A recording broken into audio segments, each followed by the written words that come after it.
नमस्कार, आप देख रहे हैं कच्चा चिट्ठा। मैं हूं आपके साथ प्रीति रघुनंदन।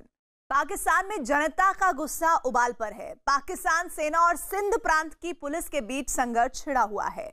इमरान खान और उनके सेनापति कमर जावेद बाजवा की कुर्सी खतरे में है और इस खतरे से निपटने के लिए इमरान खान ने कोरोना को हथियार बनाने की साजिश रची है। इमरान खान के इशारे पर पाकिस्तान की agency national command and operation centre ने कोरोना के आंकड़े बढ़ाने शुरू कर दिए हैं।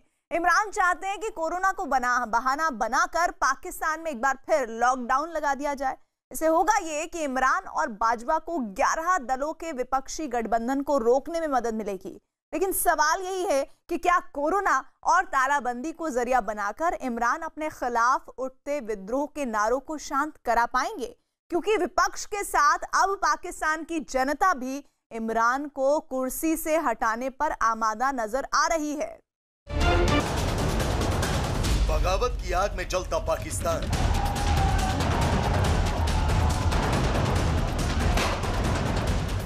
सरकार के खिलाफ सड़क पर संग्राम।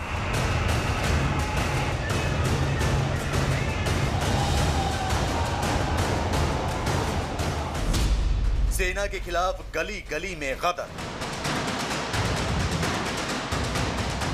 देश भर में विपक्ष का हल्ला बोल। हुकूमत को, इस सिलेक्टेड को, इनके सिलेक्टर्स को हमारा पेज पे आना पड़ेगा। मुल्क के वज़ीर-ए-आज़म ने हुक्म दिया कि चादर और चार दीवारी के तहफ़्फ़ुज़ को पामाल किया जाए। इमरान और बाजवा की खुल रही है पोल।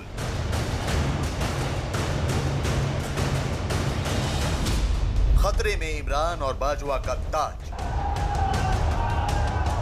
पाकिस्तान में सब कुछ चरमरा चुका है। गली गली में अराजकता फैल गई। हर तरफ चीख पुकार मची है। कहीं गोलियां बरस रही हैं तो कहीं बम फट रहे हैं। इसकी पहली वजह यह है कि सरकार लगभग खत्म हो चुकी है और गद्दी पर इमरान के गिनती के दिन बचे हुए हैं। जनता इमरान को उखाड़ फेंकने के लिए बेकरार है। गुंडागर्दी हो गई। यहाँ पे कराची के अंदर लोगों को मारा जा रहा है, बुड्ढों को उठा के ले जा रहे हैं, थानों में रिश्वत ले रहे हैं। हम लोग सुबह 6 बजे आते हैं यहाँ पर और हम लोगों को थाने में डाला जाता है। 10,000 रुपए पुलिस मांग रही है। ये क्या अंधेर नगरी है? इमरान खान ने बोला था हम ये करेंगे, हम ये करेंगे। क्या कर रहे हैं? हुकूमत है ही नहीं। कौन सी हुकूमत है यहाँ? हुकूमत तो वो थी जिनको इन्होंने चोर कह के, डाकू कह के भगा दिया। जिनको चोर और डाकू बोला है वो थे हमारे मोहसिन। पाकिस्तान की हालत अब ऐसी हो चुकी है कि वो टुकड़े टुकड़े होने के बेहद करीब पहुंच गया है और अब उसे कोई नहीं बचा सकता। कराची कांड पाकिस्तान की तबाही के ताबूत में आखिरी कील साबित हो रहा है। पाकिस्तान में ऐसा पहली बार हो रहा है जब वहां की सरकार और सेना एक साथ जनता के निशाने पर है। पहली बार पाकिस्तान में सेना के खिलाफ बगावत की आवाज़ बुलंद हुई है और बागियों ने जनरल बाजवा के बुज़दिलों के खिलाफ एक ऐसा मोर्चा खोला है जिससे डरकर सेना को अपने कदम पीछे खींचने पड़े। पहले दिन से ही इमरान सरकार सेना की बैसाखियों के सहारे टिकी थी, लेकिन अब सेना जनता के गुस्से से बचने की जद्दोजहद में लगी हुई है और माना जा रहा है कि किसी भी वक्त इमरान खान की कुर्सी जा सकती है और पाकिस्तान के टुकड़े होने से अब कोई नहीं बचा सकता। पाकिस्तान में सेना और सरकार के खिलाफ एक साथ बगावत होना ये बताता है कि इस वक्त पाकिस्तान अपने इतिहास के सबसे बुरे दौर से गुजर रहा है। प्रधानमंत्री इमरान खान और सेना प्रमुख कमर जावेद बाजवा की कुर्सी पर एक साथ कई तलवार लटक रही है।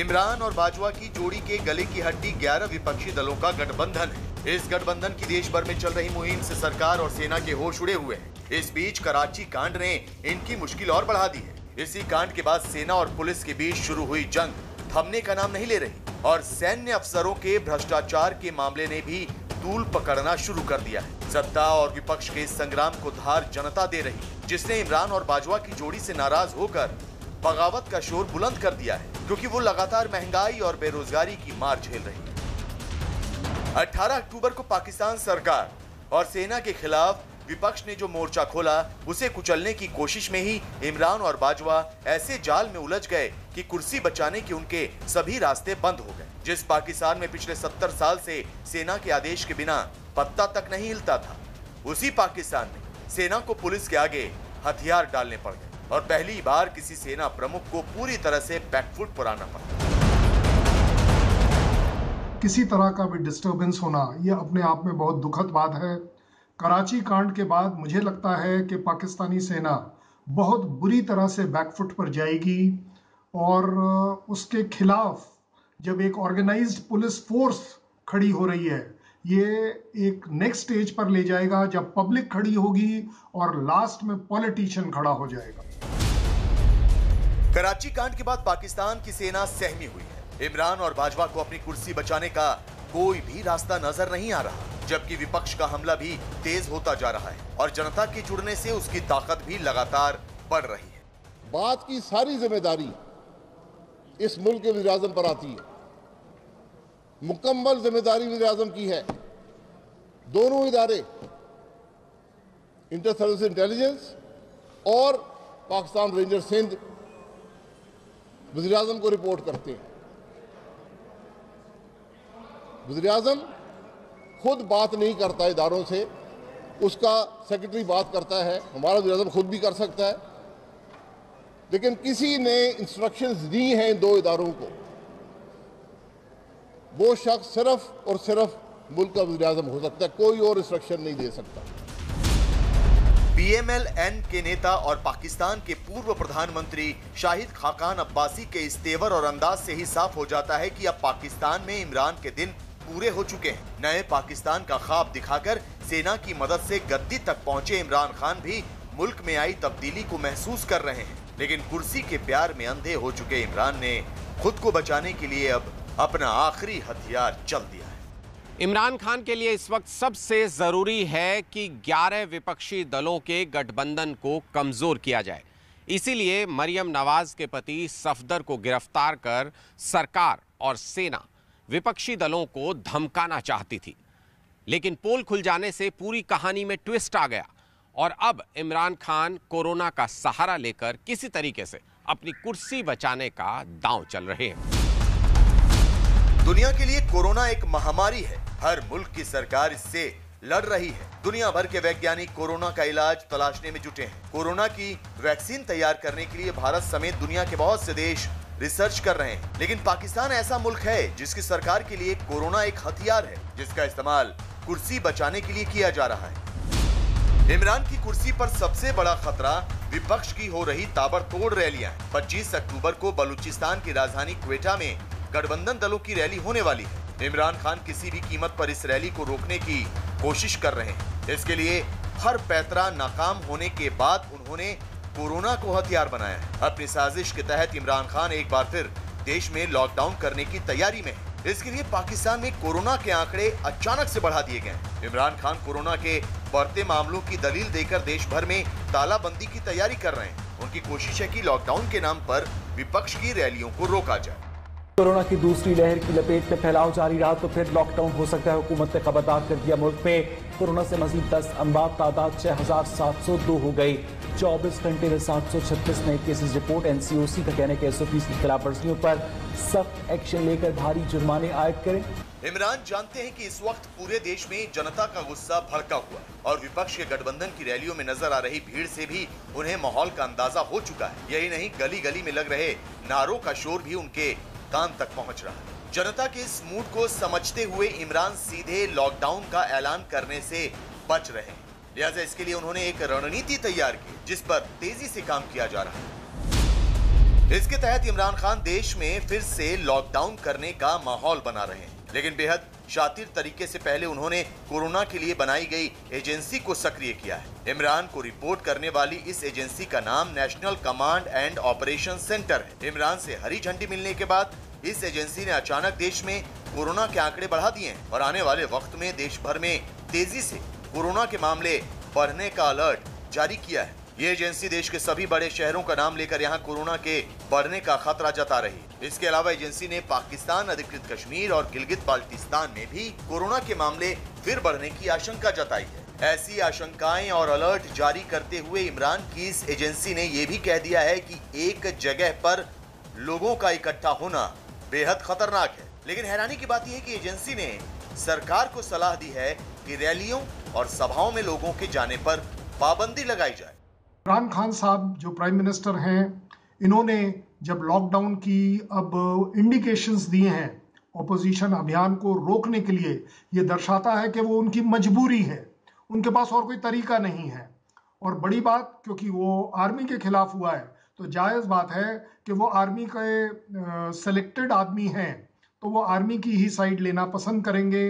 अपनी बात को साबित करने के लिए इमरान के इशारे पर काम करने वाली इस एजेंसी ने एक आंकड़ा भी पेश किया है, जिसके मुताबिक पाकिस्तान में जून में 6,825 मामले रोज सामने आ रहे थे, जो सितंबर में घटकर 240 मामले प्रतिदिन पहुंच गए। लेकिन एजेंसी का कहना है कि अक्टूबर में अब 600 मामले प्रतिदिन सामने आ रहे हैं। इन्हीं आंकड़ों को आधार बनाकर एजेंसी ने सिफारिश कर दी है कि पाकिस्तान में फिर से लॉकडाउन की जरूरत है, जबकि असलियत यह है कि इमरान लॉकडाउन को हथियार बनाकर विपक्ष की रैलियों को रोकने की साजिश रच रहे हैं। लेकिन जनता के गुस्से को देखते हुए उन्हें ये डर भी सता रहा है कि कहीं जनता लॉकडाउन के खिलाफ ही सड़क पर न उतर जाए। किसी भी डेमोक्रेटिक कंट्री में एक लॉकडाउन अपने आप में रोष पैदा करता है, और ये रोष पब्लिक में होगा, ये रोष पॉलिटिशियंस में होगा, और सबसे बड़ी बात पाकिस्तान की पुलिस में होगा जो इसमें खड़ी हो गई है। पाकिस्तान में इमरान ने जब से गद्दी संभाली है वो बाजवा को बचाते थे और बाजवा उन्हें, लेकिन इस बार जिस तरह से गुस्सा भड़का है उसके बाद दोनों अपनी अपनी कुर्सी बचाने में लगे हैं। इमरान लॉकडाउन के भरोसे हैं तो बाजवा आतंकियों का सहारा लेने की कोशिश कर रहे हैं। पाकिस्तान की सरकार और सेना अपने खिलाफ जारी विद्रोह को किसी भी तरह शांत करना चाहती है। इसके लिए कोरोना के आंकड़ों से खिलवाड़ और फिर से लॉकडाउन लगाने की तैयारी है। लेकिन ऐसा भी नहीं कि इमरान खान सिर्फ इसी प्लान के भरोसे हैं, बल्कि उन्होंने प्लान भी तैयार किया हुआ है। इमरान के इशारे पर सेना प्रमुख कमर जावेद बाजवा भारत के खिलाफ आतंकी कार्रवाई और घुसपैठ को बढ़ावा देने की तैयारियों में जुट गए हैं। बाजवा ने एलओसी का दौरा कर भारत के खिलाफ भड़काऊ भाषण भी दिया है। इमरान और बाजवा की जोड़ी का मकसद भारत के खिलाफ जहर उगलकर देश की जनता में राष्ट्रवाद की ज्योत जलाना है, जिससे उनके खिलाफ बना माहौल ठीक हो जाए। लेकिन फिलहाल पाकिस्तान में जो हालात हैं उसे देखकर लगता नहीं कि इस बार इमरान का इंडिया कार्ड काम आने वाला है।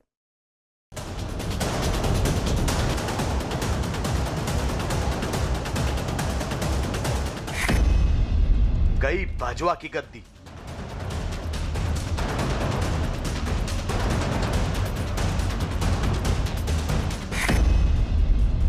पाकिस्तान में छिड़ा घमासान।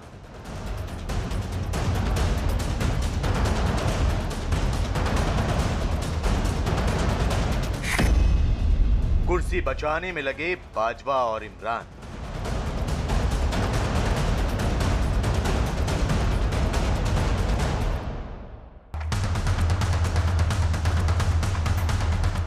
पाकिस्तान में छिड़े गदर से सरकार और सेना दोनों ही ये समझ चुके हैं कि अब उनके दिन पूरे हो चुके हैं। ऐसे में अब इमरान खान और कमर जावेद बाजवा अपनी अपनी कुर्सी बचाने की जद्दोजहद में जुट गए हैं। इमरान खान विपक्ष की आवाज और जनता के गुस्से को दबाने के लिए लॉकडाउन का सहारा ले रहे हैं, तो सेना प्रमुख कमर जावेद बाजवा ने आतंक का दामन थाम लिया है। पाकिस्तान में तख्ता पलट होना कोई नई बात नहीं है। चुनी हुई सरकारों को वहां की सेना ने कई बार उखाड़ फेंका है, लेकिन ऐसा पहली बार हो रहा है कि सरकार के साथ साथ सेना भी निशाने पर है। सेना प्रमुख को गद्दी से उतारने के लिए पूरा पाकिस्तान जल उठा है।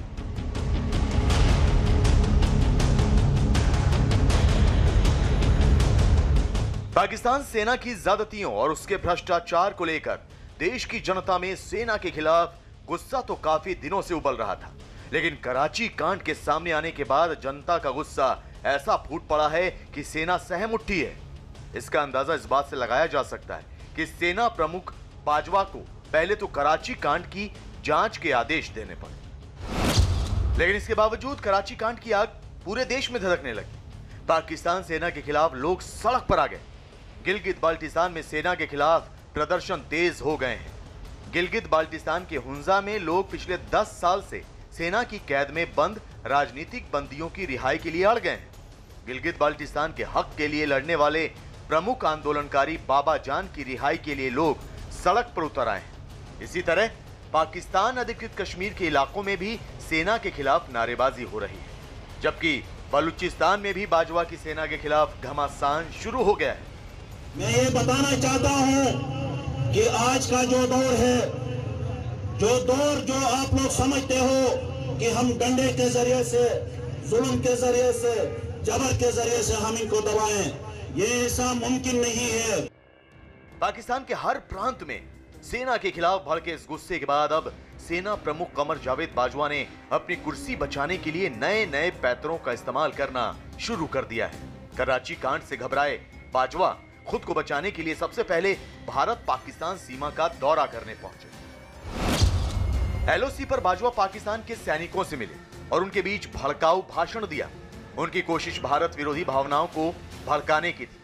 इसके अलावा उन्होंने सीमा पर मौजूद सैन्य टुकड़ियों के कमांडर को गुपचुप तौर पर यह फरमान दिया कि वो सीमा पर सीज फायर उल्लंघन को और तेज कर दे। यही नहीं, एलओसी पर बाजवा ने आतंकी घुसपैठ तेज करने को लेकर भी बातचीत की और इसका प्लान तैयार किया।